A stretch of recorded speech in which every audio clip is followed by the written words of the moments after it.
Hello friends, welcome to ADSP circle. तो कैसे हैं आप सभी? आशा करता हूं कि मस्त और स्वस्थ होंगे। साथ ही आप लोगों की पढ़ाई ज़बरदस्त चल रही होगी। तो आज हम डिस्कस करने वाले हैं जैक में पूछा गया पीवाईक्यू क्वेश्चन को, जो 2023 में पूछा गया था जैक के द्वारा।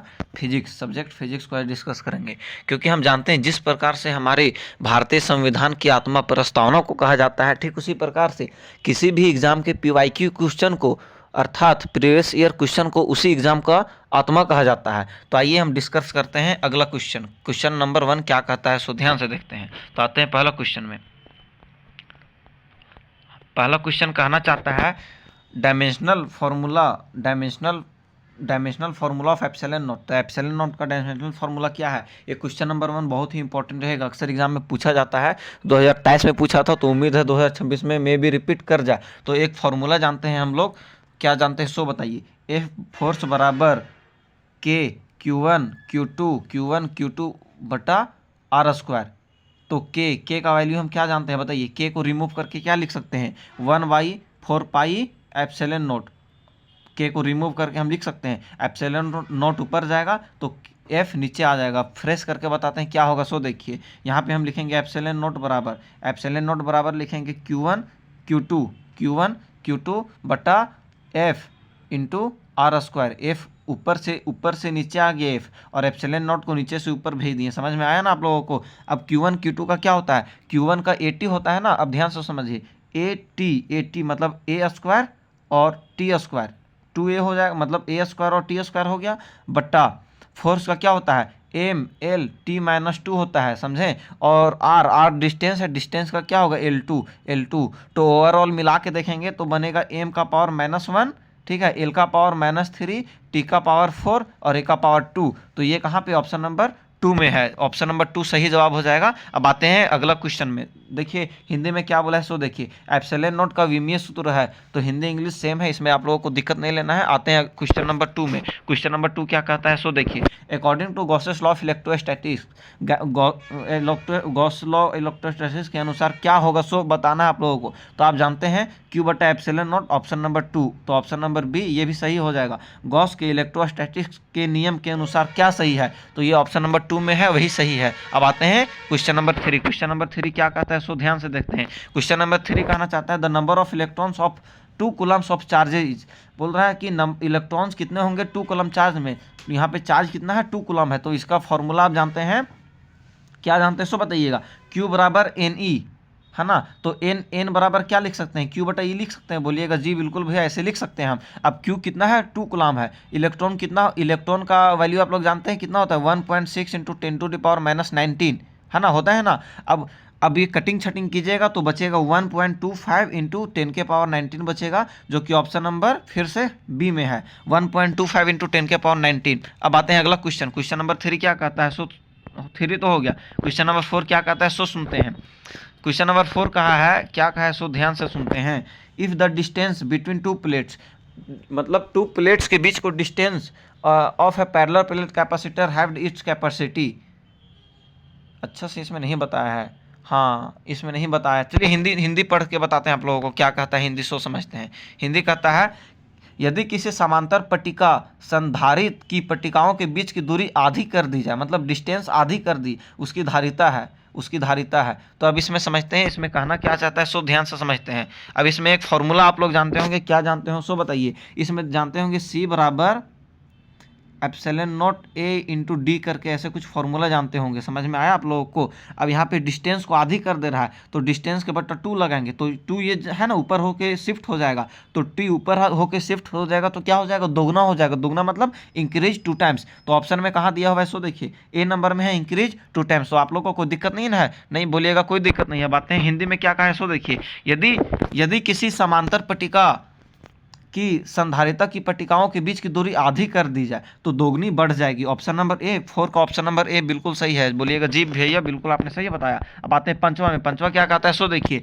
The electric potential at a point inside a charge spherical shell is, कहता है हिंदी में किसी आवेशित गोलीय कवच के आंतरिक बिंदु पर विद्युत विभव का मान होता है, वो मान आपको निकालने बोला है। तो इसके में एक फॉर्मूला जानते थे। मान लीजिए एक स्पेरिकल क्या बोला है, इनसाइड चार्ज बोला है ना। मान लीजिए इसमें E = 0, अब साइड में हम चार्ज बना लेते हैं, सब साइड चारों ओर हम चार्ज बना लेते हैं, ठीक है। अब यहाँ तक हो गया। उसके बाद एक फॉर्मूले जानते होंगे आप लोग, ई बराबर minus D V upon D R, और ई बराबर ये इसके बराबर कितना दे रखा है, इसके बराबर 0 दे रखा है। तो आप ध्यान से देखिएगा, मैं फ्रेश करके बताता हूँ आपको फिर से। देखिए माइनस डी वी बटा डी आर, अब इसका वैल्यू आपको 0 दे रखा है। अब 0 दे रखा है तो अब इसको डिफ्रेंशिएट कीजिएगा, तो किसका डिफ्रेंशिएट 0 आता है, तो इसको क्या रखना पड़ेगा, डी वी को क्या रखना पड़ेगा। तो आप बोलिएगा कि भैया इसको कांस्टेंट रखेंगे ना, हम कांस्टेंट रखेंगे तभी डिफ्रेंशिएट करने के बाद 0 आएगा वैल्यू, तो हम कांस्टेंट रखें। तो कांस्टेंट रखें तो यहाँ पे ऑप्शन नंबर बी हो जाएगा सही, 5 का बी हो जाएगा कांस्टेंट। हिंदी में जाएंगे तो 5 का क्या हो जाएगा, स्थिर। कांस्टेंट मतलब क्या होता है, स्थिर होता है। तो 5 का हो जाएगा बी। अब आते हैं छठा क्वेश्चन में। छठा क्वेश्चन क्या कहता है, सो ध्यान से सुनिए। क्वेश्चन कहता है the electric field and the potential, electric field और potential and electric dipole very with distance R. तो इसमें भी एक फॉर्मूला जानते होंगे, एक्सियल का और इक्वेटोरियल का फॉर्मूला में आपको पढ़ाया गया था। तो यहाँ पे फील्ड ऑफ एक्सियल इसमें बताया जाता है 2 KP बटा आर क्यू। समझ में आया आप लोगों को, 2 KP बटा आर क्यू। तो इसमें रिलेशन क्या है, इन्वर्सली का 1 बटा आर क्यू है ना, इसमें इन्वर्सली है। अब पोटेंशियल में जाइएगा आपको, तो इसमें पता चलता होगा आपको V बराबर KP कोस थीटा बटा R square, KP cos theta बटा आर स्क्वायर। तो इसमें रिलेशन क्या है, 1 बटा आर स्क्वायर, मतलब इन्वर्सली हो जाएगा 1 बटा आर स्क्वायर। तो पहले मेरे को पूछा क्या है, electric field, then electric dipole, हाँ इलेक्ट्रिक डायपोल पोटेंशियल वाला है, यहाँ पे देख लीजिए पोटेंशियल है लिखा हुआ। तो पहले फील्ड बताना है फिर पोटेंशियल बताना है। तो फील्ड में हमारा क्या आया था, पहले 1 बटा आर स्क्वायर होगा, पहले 1 बटा आर क्यू होगा। तो आप लोग बोलिएगा भैया यहाँ पे इलेक्ट्रिक फील्ड पूछा है तो 1 बटा आर क्यू होगा। तो 1 बटा आर क्यू पहला में नहीं है, दूसरा में भी नहीं है, तीसरा में भी नहीं है, चौथा में है 1 बटा आर क्यू, देन पोटेंशियल 1 बटा आर स्क्वायर हो जाएगा। आप लोगों को समझ में आया, तो चौथा इसका सही हो जाएगा। अब आते हैं अगला क्वेश्चन नंबर 7। क्वेश्चन नंबर 7 क्या कहता है, सो देखिए, Kirchhoff's loop rule is a direct consequence of law of conservation of. Kirchhoff's loop rule है, मतलब किरचॉफ्स का लूप जो नियम है वो किसको कंजर्व करता है। तो आप इसमें एक ये क्वेश्चन VVI रहेगा हर एग्जाम में मतलब 12th के बोर्ड में अक्सर पूछा जाता है। ये 7 नंबर VVI आप लगा लीजिएगा, 7 नंबर। एक हम कौन सा बताए थे, पहला नंबर एप्सिलॉन नॉट का, एक 7वां नंबर। समझ में आया आप लोगों को। और एक 3 नंबर भी इंपॉर्टेंट रहेगा, न्यूमेरिकल हमेशा पूछते रहता है। तो इसमें आप आते हैं, इसमें एक जानते होंगे लूप एक पॉइंट इसमें बताते हैं आपको। लूप जो कंजर्व करेगा वो एनर्जी, ये कि एनर्जी 2023 में ये पूछ चुका है, ठीक है। अब 2022 में क्या पूछा है, सुनिए, जंक्शन पूछा था, जंक्शन। तो जंक्शन किस पे है, जंक्शन है चार्ज, कंजर्वेशन ऑफ चार्ज पे। ये 2022 में पूछा था जंक्शन वाला, और एनर्जी वाला 2023 में। तो मैं भी आप लोग को जंक्शन वाला पूछ ले, तो यहाँ हम लोग को क्या बोला है, सो देखिए क्या है, कंजर्वेशन ऑफ किरचॉफ्स लूप। तो ये हम क्या बोलेंगे, एनर्जी। चौथा नंबर में एनर्जी। अब जंक्शन क्या कंजर्व करता है, तो बोलिएगा कि जंक्शन चार्ज कंजर्व करता है। समझ में आया ना आप लोग को। तो हम मेरा 7वां का जवाब होगा एनर्जी। समझ में आया, इसमें कंफ्यूज आप मत होइएगा, इसको आप ध्यान रखिएगा, अक्सर पूछता है। अब आते हैं 8वां नंबर। 8वां नंबर क्या कहता है, सो सुनिए, फिर से न्यूमेरिकल आ गया है। न्यूमेरिकल अब इसे सॉल्व करते हैं। आइए, charge particle has drift velocity, drift velocity को VD से डिनोट करते हैं। समझ में आया आप लोग को। 4.2 × 10⁻⁻⁴ मीटर पर सेकेंड है। इन इलेक्ट्रिक फील्ड ऑफ इतना है, वोल्ट पर मीटर इज मोबिलिटी पूछा है। तो मोबिलिटी का आप लोग फॉर्मूला जानते हैं, क्या जानते हैं, सो बताइए। Mobility is equal to drift velocity बटा इलेक्ट्रिक फील्ड। समझ में आया आप लोग को। ड्रिफ्ट VD को ड्रिफ्ट वेलोसिटी कहते हैं ना मेरे दोस्त। तो बोलिएगा जी भैया बिल्कुल आपने सही कहा, VD को ड्रिफ्ट वेलोसिटी कहते हैं। अब आते हैं, ड्रिफ्ट वेलोसिटी कितना है, 4.2 है, 4.2 × 10⁻⁻⁴ है। और क्या इलेक्ट्रिक फील्ड कितना है, 2.1 है, 2.1। तो ये से ये 2 बार में कटेगा। अब 2 × 10⁻⁻⁴ इसमें था, देखिए 10⁻⁻⁴, और नीचे है 10⁻⁻10। तो ऊपर जाएगा तो 10⁻+10 हो जाएगा। तो 4 में 10 कटेगा, 10⁻6 बच जाएगा प्लस के। तो 2 × 10⁻6 कहाँ पे है, सो देखिए एक ही ऑप्शन है, 2 × 10⁻6। तो 8वां का होगा option number B, 2 × 10⁻6 metre square पर V का पावर -1 पर S का पावर -1, इसको पर सेकंड भी हम कह सकते हैं। अब आते हैं अगला क्वेश्चन में। अगला क्वेश्चन क्या कहता है, सो ध्यान से सुनिए। अगला क्वेश्चन कहता है 9 नंबर क्या कहता है, इसमें ध्यान देने वाली बात है। The magnetic force F on a current carrying conductor of length L, एक करंट कैरिंग कंडक्टर है जिसका लेंथ L है, फोर्स है यहाँ मैग्नेटिक फोर्स F दे दिया है यहाँ पे, है ना।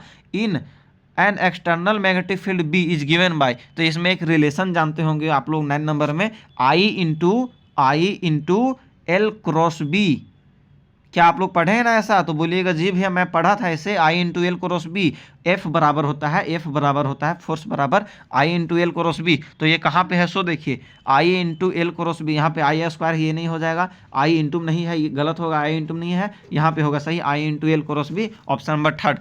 समझ में आया आप लोग को? जो बोलिएगा जी बिल्कुल भी आप समझ में आ गया। बातें हिंदी में क्या बोला है सोच समझिए, किसी बाह्य चुंबकीय क्षेत्र बी में लंबाई एल की धारावाही चालक पर चुंबकीय बल एफ के किस प्रकार व्यक्त किया जा सकता है? तो I into L cross B, option number 3। अब आते हैं क्वेश्चन नंबर 10। क्वेश्चन नंबर 10 क्या कहता है सो समझिए। क्वेश्चन नंबर 10 कहता है circular coil of a radius 10 centimetre having 100 turns. एक सर्कुलर क्वाइल है जिसका रेडियस 10 सेंटीमीटर है, तो डायमीटर कितना हो जाएगा 20 सेंटीमीटर। दिमाग लगाने वाली बात है क्योंकि डायमीटर का आधा रेडियस होता है। यदि आपको क्वेश्चन में डायमीटर दे दिया तो उसको डायमीटर एक फॉर्मूला जानते हैं ना, r/2, ये मैथ में भी यूज होता है, फिजिक्स में भी यूज होता है। तो रेडियस मान लीजिए 10 दिया है तो ठीक है, तो अगर डायमीटर दे दिया तो उसको बटा 2 कर देंगे तो रेडियस मेरा निकल जाएगा। समझ में आया ना आप लोग को? समझ में आ गया ना आप लोग को? तो बोलिएगा जी भैया समझ में आ गया। हैविंग 10 सेंटीमीटर है, हाँ, और हैविंग 100 टन्स मतलब 100 बार ऐसे टन्स किया गया है। समझ में आया आप लोग को? अब turns carrying a current of 3.2 ampere, current का वैल्यू है 3.2 ampere, the magnetic field at the centre of coil is, मतलब इसका मैग्नेटिक फील्ड बताता है क्वाइल के सेंटर ऑफ क्वाइल, मतलब सेंटर के क्वाइल में क्या मैग्नेटिक फील्ड लगेगा। तो इसमें एक मान लीजिए एक हम सर्कल बना लेते हैं इस टाइप का, इसका रेडियस कितना है 10 सेंटीमीटर। समझ में आया आप लोग को? 10 सेंटीमीटर। अब इसे 100 बार मोड़ा गया है मतलब टन्स किया गया है, तो इसमें एक फॉर्मूला आप लोग जानते होंगे, B बराबर N into mu not I बटा 2R। समझ में आया आप लोग को? अब N का वैल्यू कितना है तो आप लोग बोलिएगा N का वैल्यू 100 है, ठीक है। उसके बाद म्यू नॉट होगा 4 पाई इंटू 10⁻⁻7। अब आई का होगा 3.2। समझ में आया? तो 4 पाई इंटू 10⁻⁻7, मैं फ्रेश कर देता हूँ, 100 इंटू 4 पाई इंटू 10⁻⁻7 इंटू 3.2 क्या है तो यहाँ पे है ना, यहाँ पे एम्पियर, यहाँ पे इलेक्ट्रिक करंट, बट्टा में क्या हो जाएगा 2 इंटू 10 इंटू 10⁻⁻2। मैं इसको कन्वर्ट किया हूँ, यहाँ पे सेंटीमीटर था ना तो सेंटीमीटर को मीटर में करूँगा तो ये आएगा ना। अब ये कटिंग छटिंग कीजिएगा आप तो आपको बचेगा 10 है ना, तो आपको बचेगा 2.01 इंटू 10⁻³ t, तो यही बचेगा। तो आप सॉल्यूशन कर लीजिएगा, ठीक है। अब आते हैं क्वेश्चन नंबर 11 में।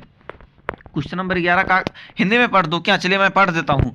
100 फेरो वाली 10 सेंटीमीटर त्रिज्या की वृत्तीय कुंडली में 3.2 एम्पियर की धारा प्रवाहित हो रही है। कुंडली के केंद्र पर चुंबकीय क्षेत्र क्या होगा? इसके केंद्र पर बोल रहा था चुंबकीय क्षेत्र क्या होगा, तो 10 का हो जाएगा ए सही, 2.01, ठीक है, इंटू 10⁻³ अब आते हैं अगला क्वेश्चन 11 में।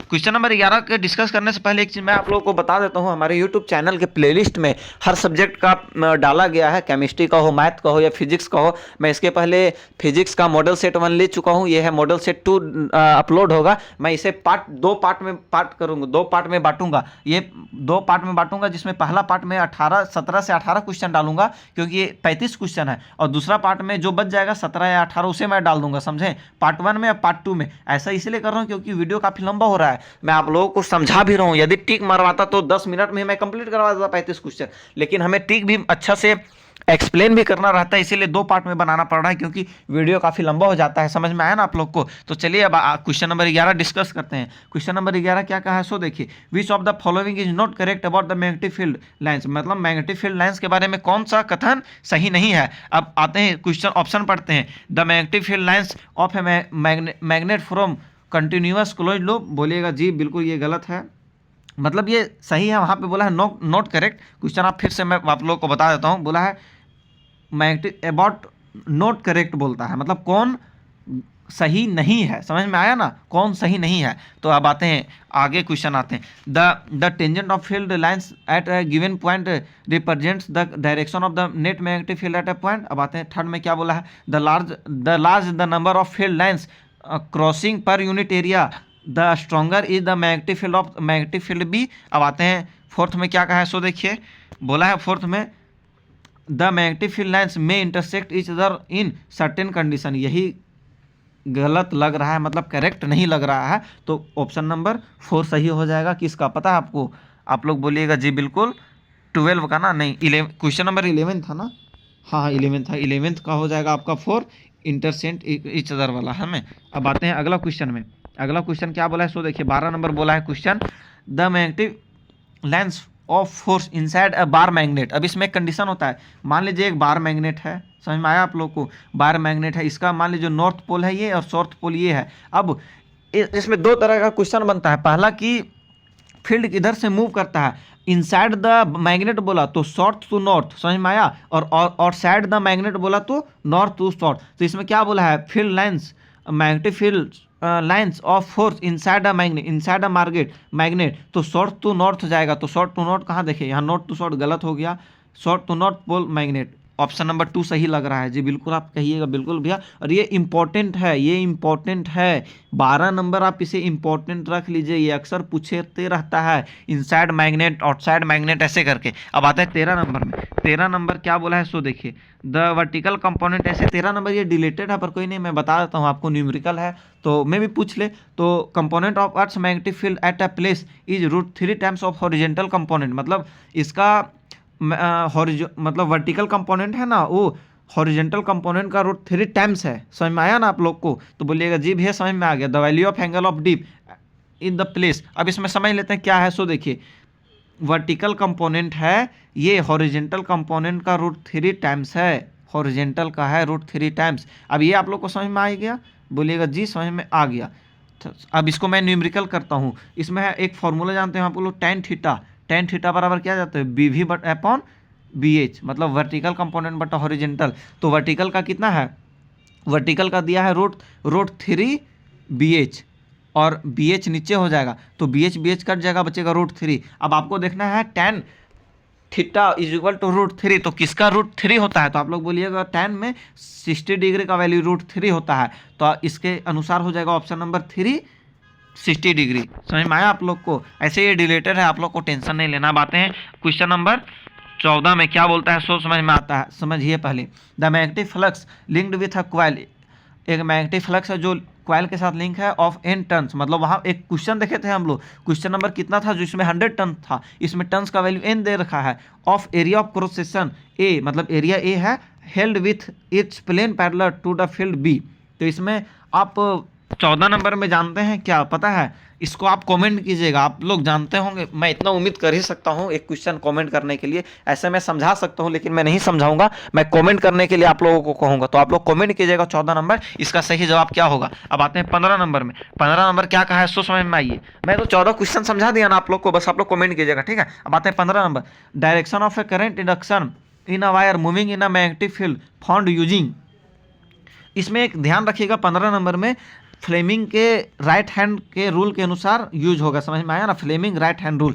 अब आते हैं हिंदी में क्या कहता है सो समझिए आप, किसी चुंबकीय क्षेत्र में गतिमान तार में प्रेरित धारा की दिशा किसका प्रयोग करके प्राप्त किया जाता है, तो फ्लेमिंग के दाएं हाथ का नियम, दाएं हाथ मतलब जिससे हम खाना खाते हैं, समझ में आया ना आप लोग को, फ्लेमिंग राइट हैंड रूल मतलब जिससे हम खाना खाते हैं उसी से, समझ में आया आप लोग को, तो बोलिएगा जी भैया समझ में आ गया। अब आते हैं अगला क्वेश्चन, क्वेश्चन नंबर 16 क्या कहता है सो देखिए, if number of turns in a primary second and secondary coils is increase 2 times each मतलब दोनों में 2 टाइम्स बढ़ाया गया है, द म्यूचुअल इंडक्टेंस क्या होगा। तो इसमें एक फॉर्मूला आप लोग जानते होंगे, फॉर्मूला क्या जानते होंगे उसे मैं बताता हूँ आप लोग को, एम बराबर mu naught N1 N2 A बटा L।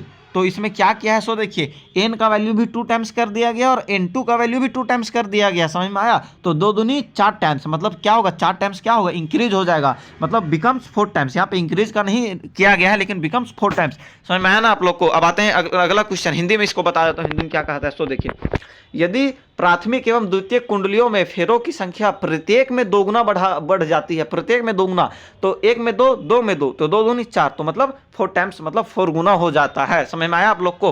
अब आते हैं अगला क्वेश्चन क्या कहा है सो देखिए,